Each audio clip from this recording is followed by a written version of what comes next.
Hello मेरे प्यारे बच्चों, स्वागत है कक्षा 3 में। और आज हम कराने जा रहे हैं हिंदी पाठ्य पुस्तक मनस्वी बाय गैलेक्सी पब्लिकेशन से पाठ 11 हवा गांव की। बच्चों, एक बहुत सुंदर कविता है जिसमें कवि ने गांव के बारे में छोटा छोटा बारीक बारीक वर्णन किया है। तो चलिए पढ़ते हैं। गांव का वातावरण बड़ा शांत और मनोरम होता है। कविता में बालक चिड़िया से गांव की वही झलक दिखाने को कहता है जैसी कि उसने किताबों में पढ़ी है। तो चलिए गांव की झलक हम इन कविता के माध्यम से पढ़ते हैं।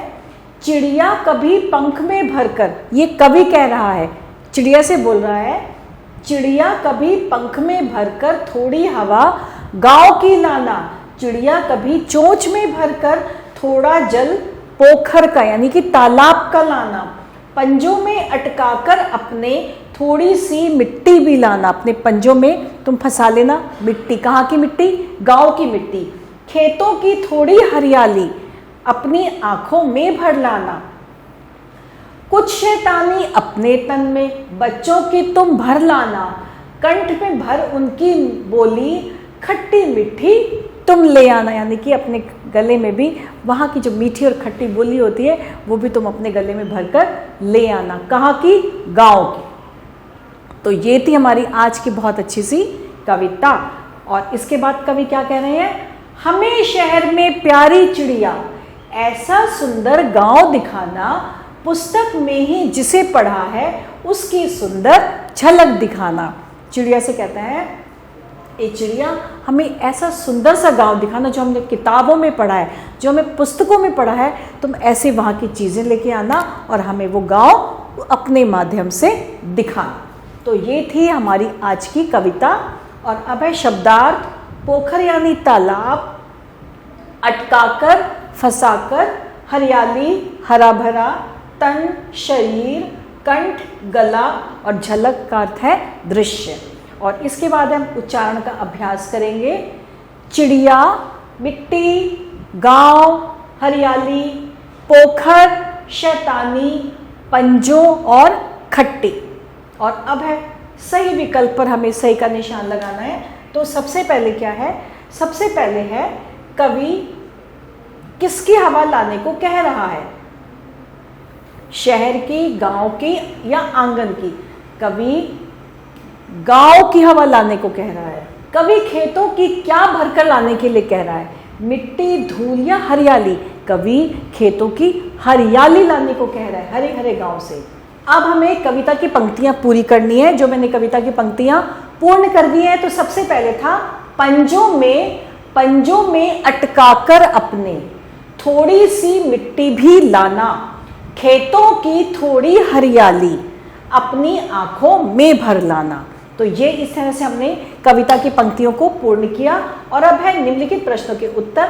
कविता के पहले पद में चिड़िया से क्या करने के लिए कहा गया है? कविता के पहले पद में बोला है कि अपने पंखों से हवा लेकर आना। अपने पंखों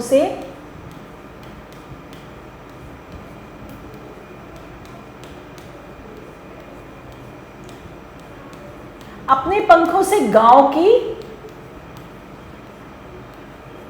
हवा लाना। और दूसरा क्या बोला है?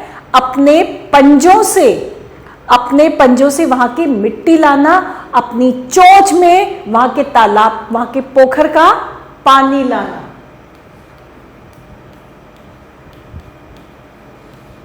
पोखर का पानी भी लाना।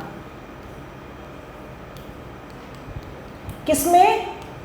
चिड़िया अपनी चोंच में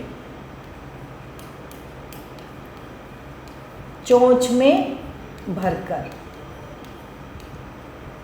अपने पंखों से गांव की ठंडी हवा लाना और अपनी चोंच में भरकर वहां के पोखर का पानी लाना।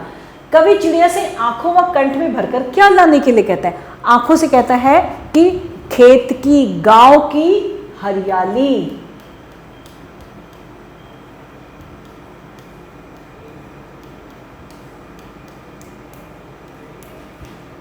खेतों की हरियाली, एवं कंठ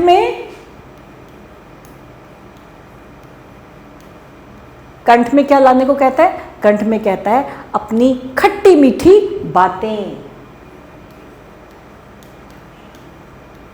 खट्टी मीठी बातें।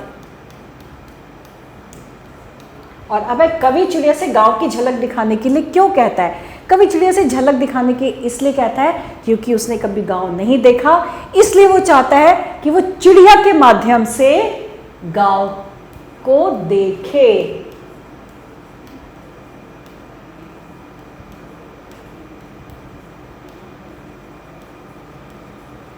चिड़िया के माध्यम से गांव की, चिड़िया के माध्यम से गांव की सुंदरता देखना चाहता है।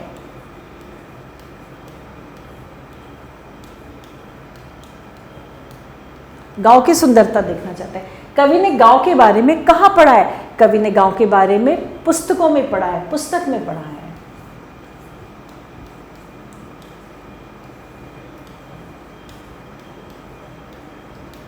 क्योंकि उसने गांव कभी देखा नहीं है, उसने सिर्फ पुस्तक में पढ़ा है, इसलिए वह कवि जो है चिड़िया से कहता है कि मुझे गांव की झलक दिखा दो।